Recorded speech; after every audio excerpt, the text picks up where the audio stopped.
So, greetings, I'm Jay. So, AF Empire Definitive Edition did receive a announcement for update for the next update, which is the July update.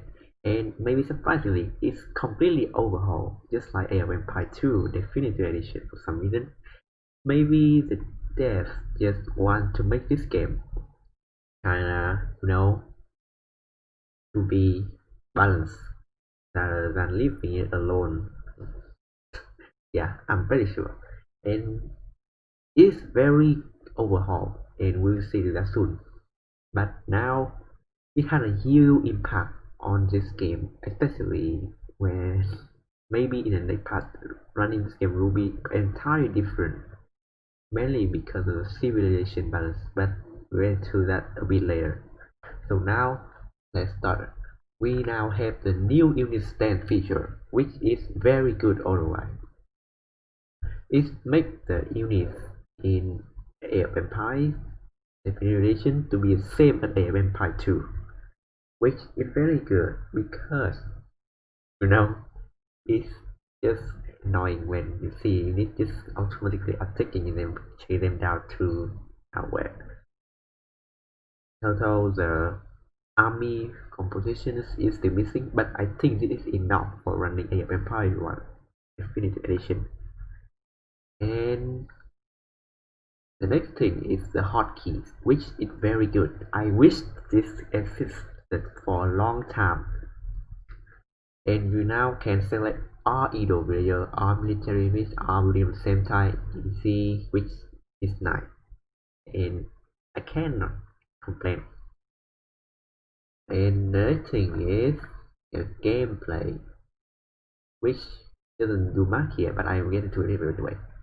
So the first thing is that naval unit will no longer get stuck in dock where they are created.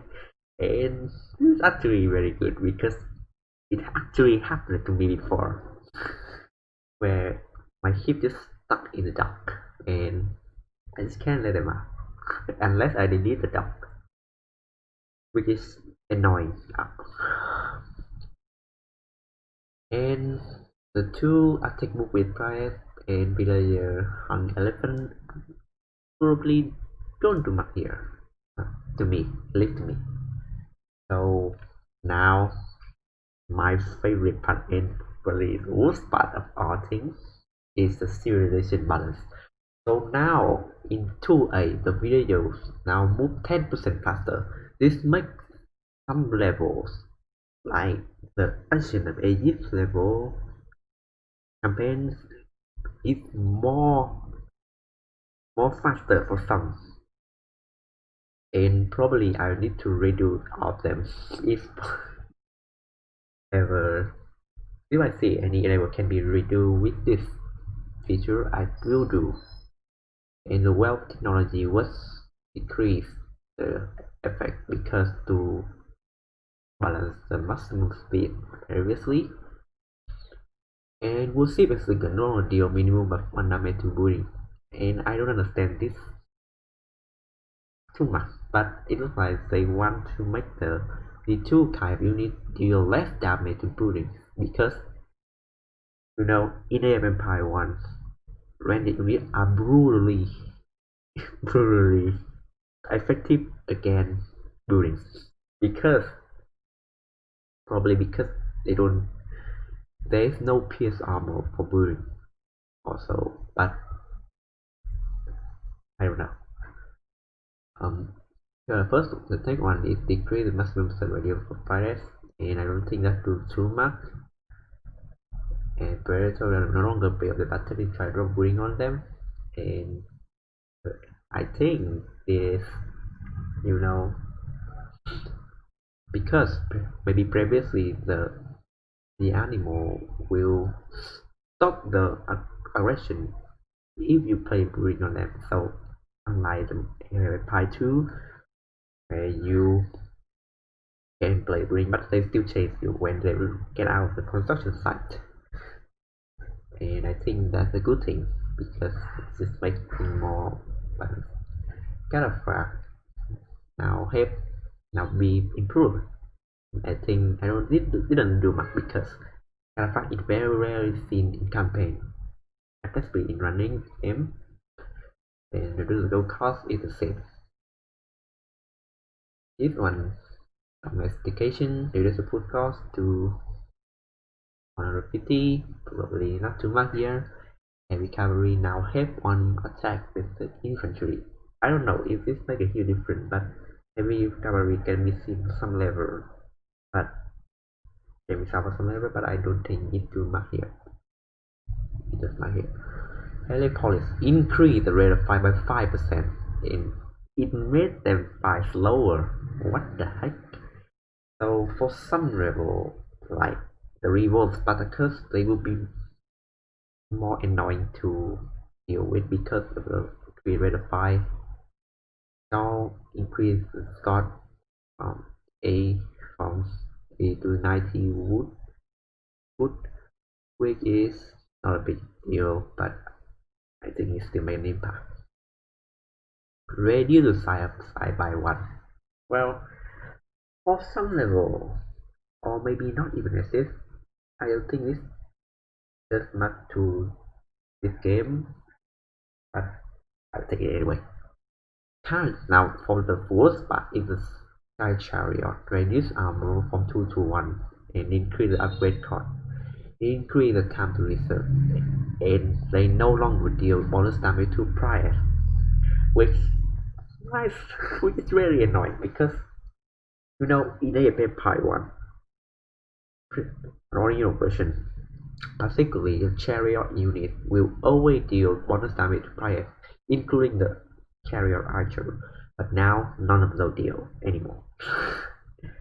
I kinda dislike, but because you won't be able to deal with priors as effective as the old day, unless there will be new type unit, but I don't see any.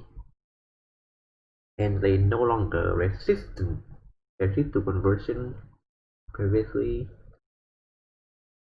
sea crab now reduce the attack bonus grant to be a base tower and will by 50%. Now that is very huge. It's, sea crab previously was very strong. It's pretty much the same as Sapper. No, maybe it's more stronger than Sapper is Age of Empire 2, but this one is even stronger. It made the villager be able to take down a tower, especially when combined with Diehard or Diehard. Now for Slinger, with training time, but nobody uses Slinger anyway, so I guess it's pretty pointless. We do damage to the tower by 50%, not smart. Tower, increase the HP of all tower. Wow, this will make things more annoying because for some level involved with destroy tower like conquest level for example, will have a huge impact because tower hit more HP and it will probably take more than at least one shot more from a catapult to kill it, which isn't a thing for me like. And now technology adjust to match the original game value. Enrollment, increase training time to 30%. I don't think that will be too much. Coinage now increases bonus all year from node to now 25% more, which is buff, but I don't use coinage that much in campaigns, especially when running. I'm a writer with the training time, which is okay, but probably that got negated by a lot of things more. Elephant Archer reduce the attack damage from 6 to 5. Oh god. I don't know why they did it, but no. Maybe because they're too tanky, unlike the Empire 2 where 2 Definitive Edition where they are pretty overhauled. Now follow Amityville James. First is Babylonian. Now they have a new ship bonus. Market technology are 30% cheaper, which I don't know. In more of the level in the beyond campaigns is I don't even use the market technology that much. Decrease the bottom HP of walls and towers to plus 60%, which doesn't do much here because in the Babylonian campaign they are very brutal, except for a few levels. Tanzanian new ship ones, and they now start the game with plus 50 every resource, which doesn't do much here. Chosen storage pitch technology are 40% cheaper to research, which is pointless because no campaign feature chosen as a player. It gives new shipments are now 90% cheaper to build. Now this is what I think the best in the entire Genlock because maybe for some level it will come in handy. I don't know. Rick, you see bonus. Now town center work 10% faster in 2 nights. Wow, this means a lot of things because they can be drawing briefing where you will use the town center a lot and 10% faster is very huge because it's pretty much the same as Persian in Vampire 2 in 2 nights, and even if the increase through the ages it's still best. And I would probably redo the campaign at some point. They now have to 5 gallery, which I think is good because they do now have access to the full doctor tree. Really very nice. It is rather than having 2 random at a time, they now have 2 random, 3 plus 2 random run anime, which I think kinda not much here because there's only 3 scenarios and only the final one have the gallery involved and you won't really do much. Macedonian now have 1 piece of bronze and 2 pieces in Iron Age, but I bet I mean only one scenario have you play it as Macedonian anyway, and you won't ever use the PS armor of the Academy unit in that scenario. So you won't be able to make use of this. Pomeranian is similar starting post bonus from 50 to 75, which I don't know. Access to the technology other than do much because the only scenario no, the 2 scenario you play as Pomeranians you already in Imperial I mean Iron Age and the campaign doesn't benefit from this for some reason. The same goes for Persian. The increase will save Persian units and then do back here because you know the fact that you don't play as Persian in campaign any kind of campaign so is useless. I said to plug technology it does the same. Romans the digital is can oh god no. The first scenario of the Rome campaign you need to build 12 towers, and this means you will need more stone for that level to work. Oh my god. So it will increase the length of the level quite a lot. System Chang reduce to poor AP, but you don't play as fast in any campaign.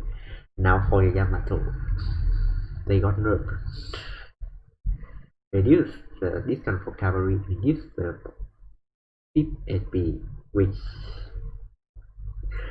as you all know, the Yamato campaign is probably one of the longest campaigns in the Empire game, mainly because it's so difficult and the fact that you some scenario are is destroy an enemy.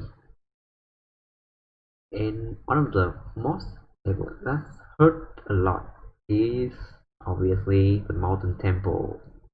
Oh no, god, I don't like it at all. But I won't probably redo the campaign because of this. And the next one is mappers. And one of the that catch my attention is this. The nose and node goal have been increased by 50 of each, which I don't know if this does benefit the pie, the gold and stone pie in the campaign, but I guess it does.